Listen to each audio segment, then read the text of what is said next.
Le candidat d'extrême droite Éric Zemmour tient son premier meeting de campagne à Villepinte, en région parisienne. Manifestation à Paris contre ce meeting et des débordements sont redoutés. Autre meeting de campagne ce dimanche, celui de Jean-Luc Mélenchon à La Défense. Le leader de la France Insoumise veut montrer qu'il peut faire l'union par la base. Nous irons en Seine-Saint-Denis dès le début de ce journal. Le pape François en Grèce, il est arrivé sur l'île de Lesbos ce matin. Il s'était déjà rendu il y a 5 ans. Le pape s'est trouvé au camp de Mavrovouni qui abrite près de 2200 demandeurs d'asile. Il est venu plaider pour une meilleure intégration sur le vieux continent des réfugiés. 10 millions de Français ont reçu la 3e dose de vaccin contre le Covid. C'est félicité le ministre de la Santé Olivier Véran. Un conseil de défense sanitaire se tiendra demain. En Autriche, des dizaines de milliers de personnes sont descendues dans la rue pour protester contre les mesures sanitaires. La vaccination obligatoire est aussi envisagée en Allemagne par le nouveau gouvernement. Reportage dans ce journal. Bienvenue à vous tous et merci d'être avec nous. La politique en France, premier meeting du candidat d'extrême droite Éric Zemmour à Villepinte en Seine-Saint-Denis. 15 000 personnes au moins sont attendues. Coût du grand show, près de 400 000 €. Il s'agit pour Éric Zemmour de lancer sa campagne après une série de ratés, notamment à Marseille, et des sondages qui plafonnent. Un meeting sous très haute surveillance. Plusieurs contre-manifestations sont prévues. On retrouve Karim Akiki sur place à Villepinte. Quel est le dispositif de sécurité à la fois à l'extérieur et à l'intérieur ? Écoutez, il va falloir montrer patte blanche avant d'arriver ici à l'intérieur du parc des expositions. Comme vous pouvez le voir, il y a déjà du monde, des personnes qui se sont installées. Eh bien, avant d'arriver ici, il faut d'abord franchir les barrages policiers. Il y a des policiers en nombre. J'ai vu des policiers de maintien de l'ordre, des CRS, mais également les fameux braves, des policiers à moto qui sont normalement censés intervenir en cas de manifestation. Et puis, il y a plusieurs points de contrôle. Je peux vous dire que la sécurité ici autour de ce meeting est draconienne.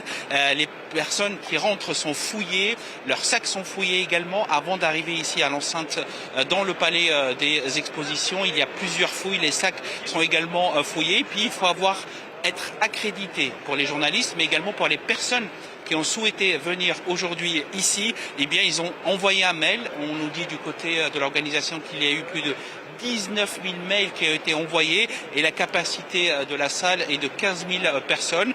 En attendant, il y a des points de sécurité partout. La sécurité est sur les dents ici, avant même le début du meeting d'Éric Zemmour. Sur le plan politique, une partie des électeurs d'Éric Ciotti peut-elle être séduite par la candidature d'Éric Zemmour ?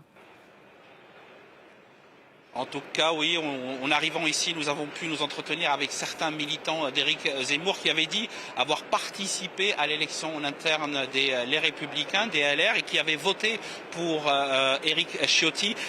Idéologiquement, évidemment, les partisans d'Éric Zemmour, ou en tout cas les déçus d'Éric Ciotti, pourraient se retrouver ici.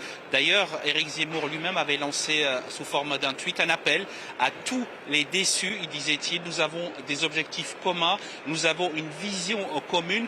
Gageons que Éric Zemmour va lancer cet appel lors de ce meeting à tous ceux qui ne se reconnaissent pas, par exemple, dans la droite classique et traditionnelle, à venir le rejoindre ici. Éric Zemmour, nous dit-on, du côté de l'organisation, va essayer de battre le rappel pour justement faire venir à lui tous ceux qui ne sont pas satisfaits ou qui sont déçus de cette élection primaire à droite. Merci beaucoup Karim Akiki pour toutes vos précisions. Merci à vous.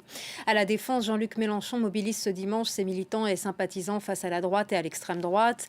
L'alliance par le haut à gauche n'est plus possible selon lui. Le leader de la France Insoumise lance son Parlement de l'Union populaire.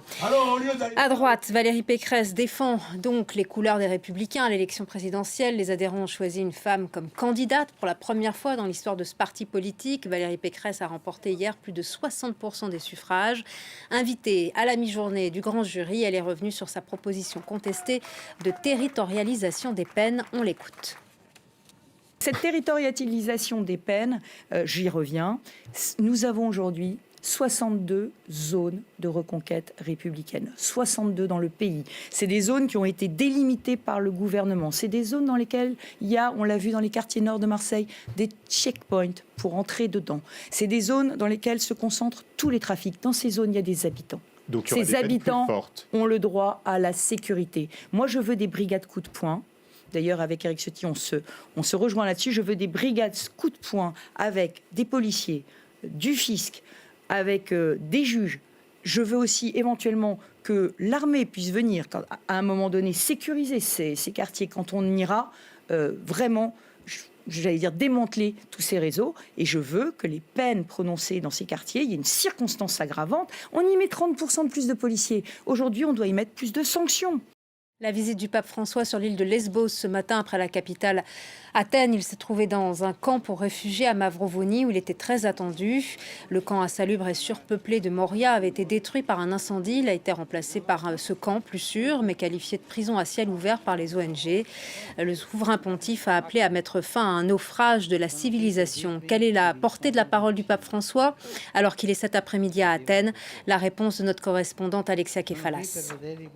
Avant tout, ce sont des mots forts quand il parle de naufrage de civilisation, quand il demande à l'Union européenne d'arrêter d'être bloquée par les nationalismes de chaque pays et d'avancer. Le pape François veut avant tout ouvrir les yeux, alerter, et c'est un lanceur d'alerte à sa manière, avec des mots très très forts. En fait, la portée à l'heure actuelle, effectivement, on a l'impression qu'elle n'est qu'à Lesbos ou à Athènes, mais elle est bien dans toute la région et peut-être même dans toute l'Europe, puisque le vice-président de l'Union européenne, Margaritis Schinas, est à ses côtés à Lesbos.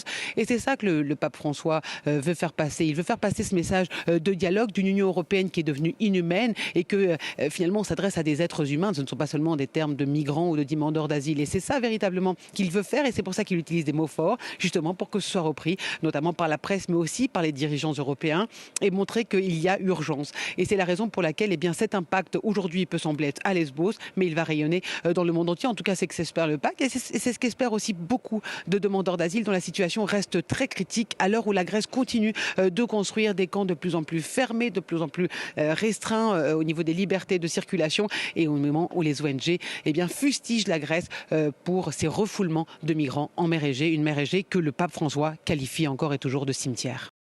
Sur le front du Covid, plus de 50 000 nouveaux cas détectés pour la seule journée d'hier en France. Les plans blancs se multiplient dans les hôpitaux sous tension. À Marseille, les déprogrammations pour les autres patients sont significatives. Un conseil de défense sanitaire aura lieu demain. De nouvelles mesures doivent être annoncées. Après l'Autriche, l'Allemagne est le second pays de l'Union européenne à envisager une vaccination obligatoire contre le Covid. Les non-vaccinés occupent en grande majorité les services de réanimation. Selon une étude de l'université Humboldt à Berlin, il serait responsable de 67 à 76% des nouvelles contaminations. Pour le futur gouvernement social-démocrate d'Olaf Scholz, qui doit entrer en fonction la semaine prochaine, l'instauration de l'obligation vaccinale s'impose. Reportage de nos correspondants Anne Maillet, Willy Mahler et Nick Spicer. À peine annoncée, l'obligation vaccinale mobilise déjà les anti-vax. À Potsdam, dans l'est de l'Allemagne, le parti d'extrême droite AfD, bien implanté dans la région, est à l'origine de cette veille. 48 heures pour protester contre une mesure qu'il qualifie de dérive autoritaire. Wollen wir uns alle 6 Monate spritzen lassen, freie Menschen zu sein? Soll das die Zukunft sein? Ich halte das für einen massiven Eingriff in die Grundrechte. Ich halte es für im Grunde genommen verfassungswidrig. Dans cette région, parmi les plus réfractaires, moins de 63% de la population est doublement vaccinée. Ici, on a pourtant bien connu l'obligation vaccinale. En RDA, une vingtaine de vaccins étaient obligatoires et personne ne s'en plaignait selon cette doctoresse. Das kenne ich. Genau, zack, zack, da gab es so eine Spritzpistole. Plus de 30 ans après la fin du régime communiste, l'opposition fondamentale d'une partie de ses concitoyens lui échappe. Und ich glaube, wirklich durch diese ganze Situation zu kommen, jetzt bei Covid, wir haben es beim Pocken gesehen, wir haben andere Infekte, wir sehen es bei Masern, da hat sich das ja schon ein bisschen rentiert. Und Pocken haben wir auch nur ausgerottet, indem es eine Impfpflicht gab. Seule cette vaccination contre la rougeole est actuellement obligatoire en Allemagne pour les enfants et certains corps de métier. Mais dans un pays encore traumatisé par les dictatures est-allemandes et nazies, le sujet reste sensible et à juste titre selon cette historienne. Bei den Nürnberger Kriegsverbrecherprozessen gab es ja einen gesonderten Ärzteprozess, weil es eben Ärzte gegeben hat, die Menschenversuche gemacht haben und eben auch um Impfstoffe unter anderem zu entwickeln, die Menschen krank gemacht haben, um Impfstoffe zu testen. Diese Verbrechen sind doch in der deutschen Erinnerung sehr stark geblieben und deswegen gibt es vielleicht eine generelle Vorsicht oder besondere Sensibilität. Face à la pandémie de Covid, pourtant, un consensus politique autour de la vaccination obligatoire semble d'ores et déjà acquis. 2 tiers de la population y est favorable. La loi pourrait entrer en vigueur dès février 2022. Plus d'une centaine de personnes arrêtées dans l'est du Pakistan après le meurtre d'un directeur d'usine sri-lankais. Il a été battu à mort et immolé par le feu par une foule qu'il accusait de blasphème. Ce meurtre barbare, documenté par des vidéos, a choqué le Premier ministre Imran Khan, qui parle d'un jour de honte pour le Pakistan. Et Tanadji nous en dit plus. Son portrait est exposé au public et aux médias devant la chambre de commerce de Sialkot. Un mémorial improvisé en hommage à Priyantha Kumara, le directeur d'usine sri-lankais, battu à mort et brûlé par une foule en colère. Un crime barbare, condamné par la classe politique pakistanaise et les habitants. L'incident qui s'est produit est extrêmement répréhensible. C'est un jour sombre dans l'histoire de Sialkot. Le Sri Lanka est notre ami et nous partageons sa douleur dans ce triste incident. Aucune condamnation de ce crime n'est suffisante.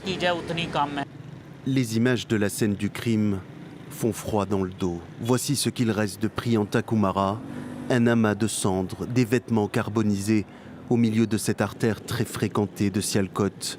Le citoyen sri-lankais, accusé de blasphème pour avoir déchiré une affiche religieuse, s'est réfugié sur le toit de son usine de textile avant d'être traîné dans la rue. Des centaines de personnes ont pris part aux violences, pendant que d'autres y ont assisté passivement. La police du Pendjab dénonce un acte terroriste.